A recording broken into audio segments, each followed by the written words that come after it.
Hallo folkens, velkommen tilbake til Black and White 2. Forrige gang så klarte vi den ene vikingøya. Så begynte vi på øy nummer 2, og her gjør vikingene motstand.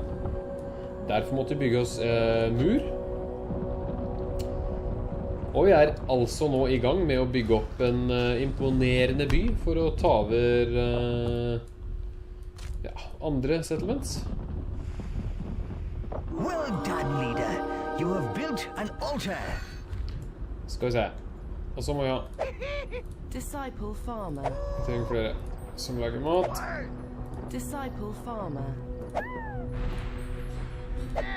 Disciple farmer. Disciple farmer. Det er en ting. Disciple farmer. Disciple farmer. Nå er søren med dyret vårt i gang med ting her, rett. Det er når det blir bra. Nå blir det bra! Og bygd ferdig alteret vårt også, så... Eller i hvert fall... tempelet vårt. Så vi får utvidet denne ringen. Så skal vi begynne med... If you want your town to grow quickly, it'll need lots of food. Okay. Our creature can help with this by gathering crops. Disciple breeder. All you have to do is assign him the role of gatherer near a field. To assign the creature a role, open the Creature Roles interface. Select the green Gatherer Role button. This changes the creature's role and puts the leash in your hand. Excellent. Now just double-click the action button where you want the creature to perform the role.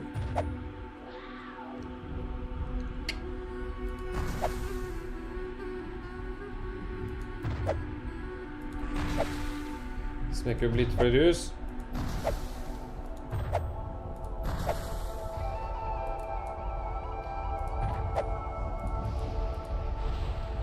Byen her blir jo helt nydelig.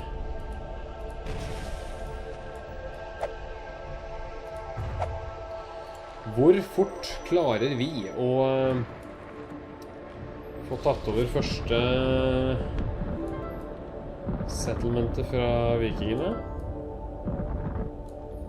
Det er spørsmålet. If you need a reminder of what your objectives are, go to the objectives part of the menu. Alright, skal vi se. They are advanced builders. Our people must be faithful and strong of heart. These crafty Greeks are building walls, and so they should. Send a troop to their city walls. Excellent. Now just double-click the action button where you want the creature to perform the role. Så er det der da. Altars work on a power called mana. You can generate mana by creating worshippers. Go on, create a worshipper. Show us you can do it.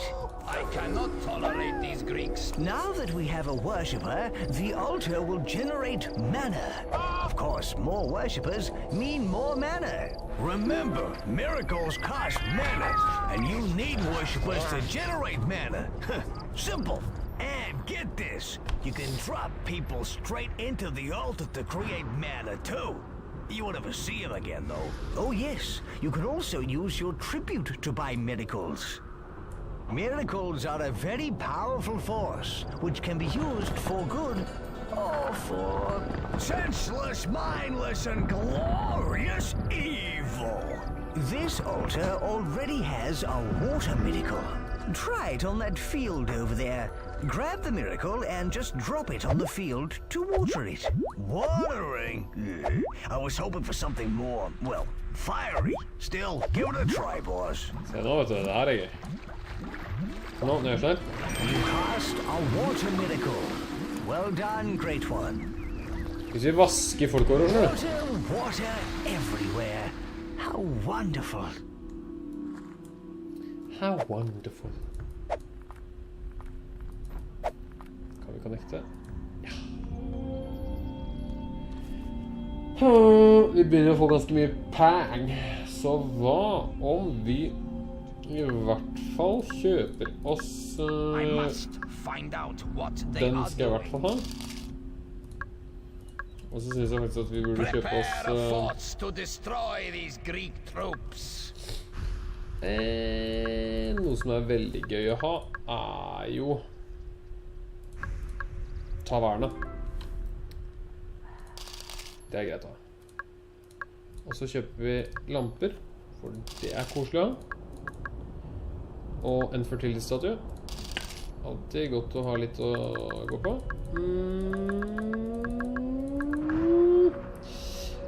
Og lumbermill. Da jeg fornøyd. Da jeg fornøyd. Fordi skal vi se. Vi setter opp en fertility statue rett I sentrum. Og så setter vi opp en liten lampe. Fordi det så sabla koselig når det lyser litt rundt I byen på kvelden.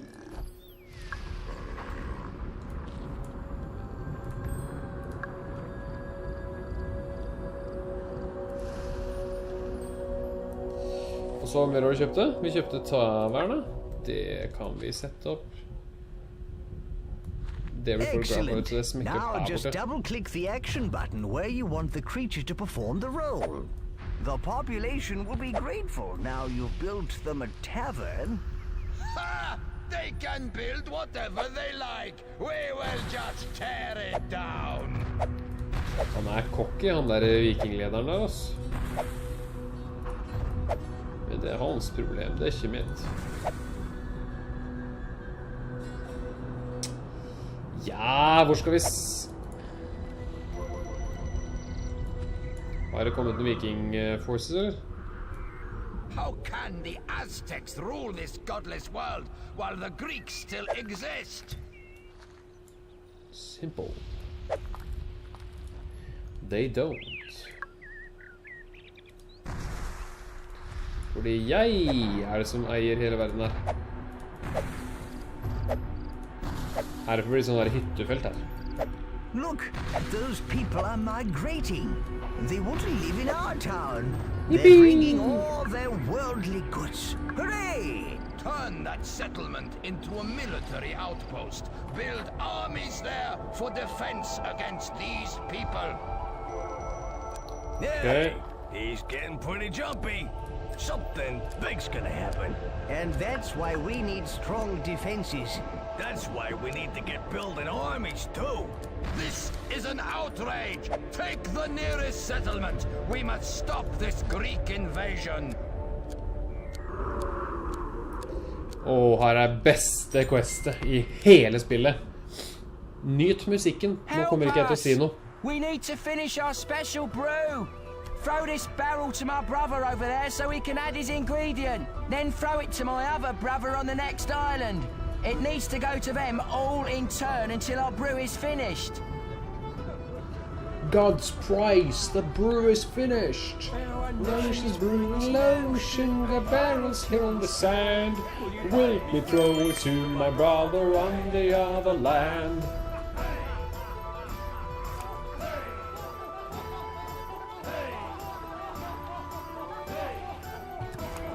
I like us getting thicker, my brother. Ja, sant det var sånn det funket.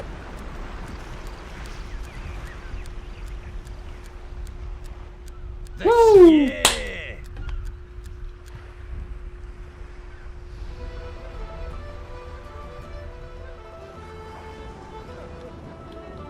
Her den beste sangen in game.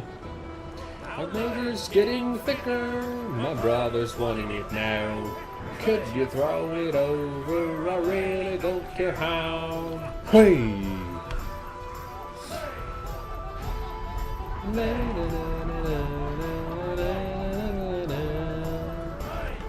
Excellent. Now just double-click the action button where you want the creature to perform the role.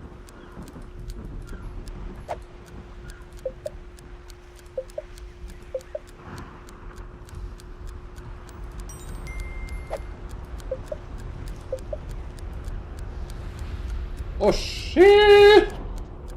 Hvor langt har jeg kastet den til nå? No! Han bounsa ut av mappet. Ok.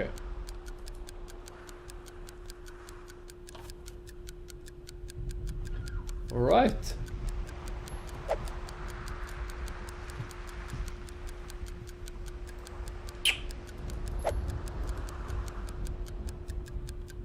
That is sweet. Very sweet. Og syng med nå.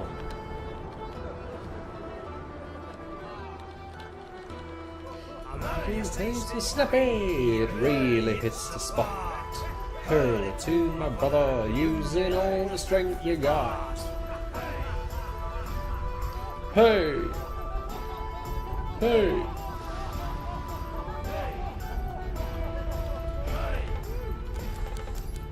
Hvor det nå? Nå skal vi kaste den. Ok, så nå må vi... We share the hatred for the Greeks that our Aztec masters Bam. have. Nei.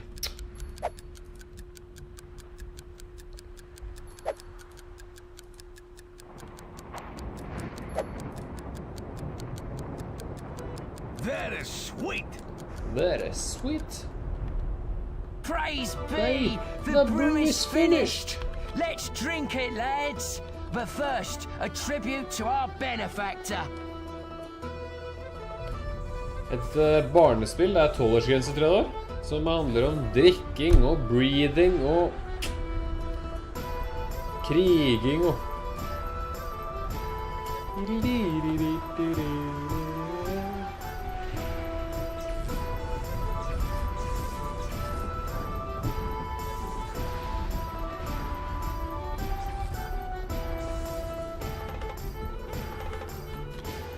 Well done, leader. Da har vi brygget øl. You did it. Nut oil. Oi da. I cannot tolerate these Greeks. Hvor dyret deres da? Der dyret til vikingene. Act. Isvulf. Ok.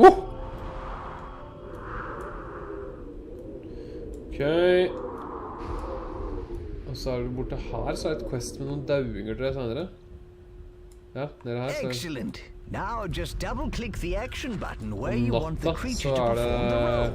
I wouldn't like to be around this place at night. Det questet her. Hey, I bet there's a ton of secrets waiting to be found here. Why don't you click on the tombstones and see what happens? Det en kode her. Who do these Greeks think they are? See that? This one lit up. Maybe we need to click them in some order to light them all. Ok. Jeg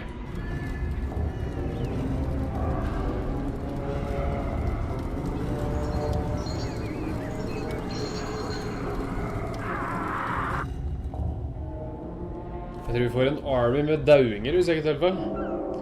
Som ikke kan dø.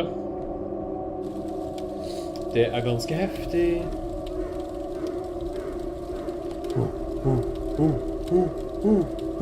Hvor blir marsjerende ut. Det ganske fett.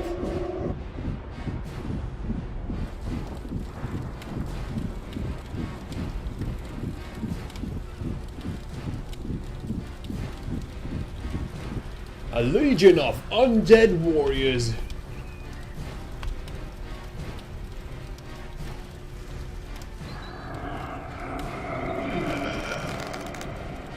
Ragnar Eitauge.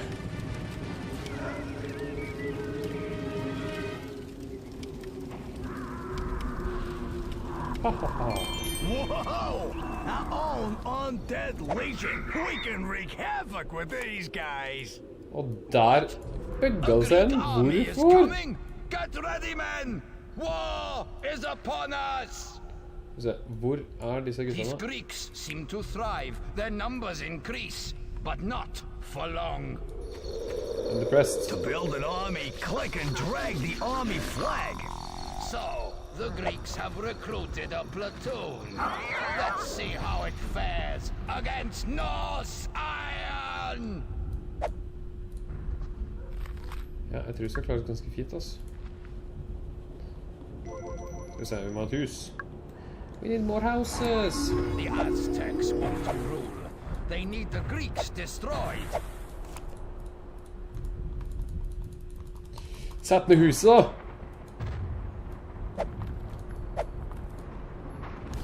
Our liquor's getting thicker. My brother's wanting it now. Can you throw it to him? I really don't care how. We need food. Vi har jo faen meg food da. Oi, shit. De er kanskje mer sultne. Da lager vi et lite felt her. Lager litt flere farmers. Disciple farmer. Excellent. Okay, hva var quest Now over denne? just double-click the action button where you want the creature to perform the role. Win the land, use creature, villagers must collect rock, create disciple breeders. Disciple breeder.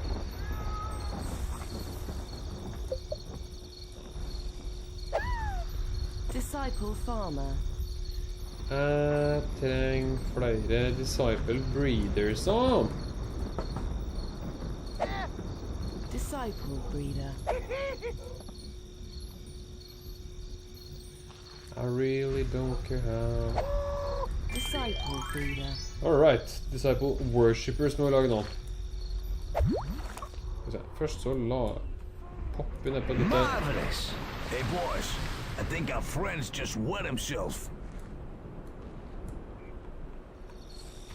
A migration is waiting at our borders for you to accept them. Ja, de gikk faktisk bare rundt. Derfor kan jeg åpne gaten sånn, ja. Hvor er legionen våre? Where are our undead people? Vet du hva? Vi skal ikke ta over noen med... Jeg har ikke tenkt å ta over noen folk med settlements, med krigere, men så visst fanken at jeg kommer til å gå ut for å stoppe dem, ass.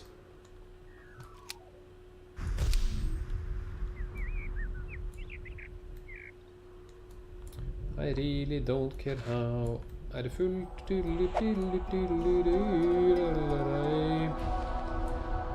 tror jaggu med det.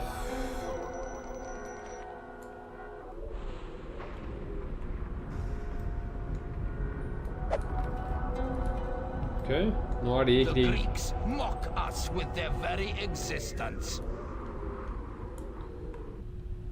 Hæ, hvor er det dere er nå, gutta?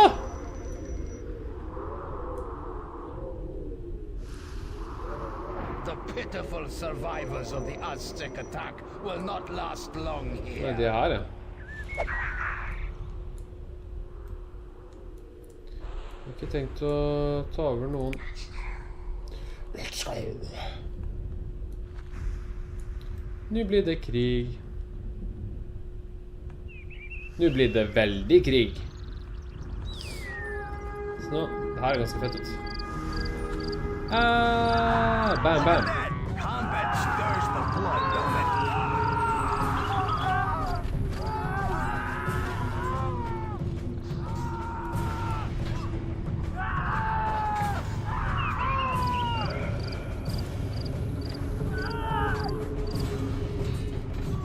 Ja, de hadde ikke en sjans.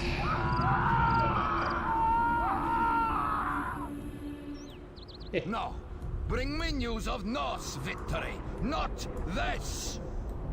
Excellent. Jeg vet det, for det er det Now her du just kommer til å høre om double-click the hele action tiden. button where you want the creature to perform the role.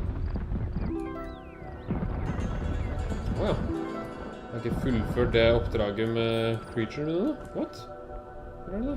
If the Aztecs are to rule with Norse help, I must stop these persistent Greeks.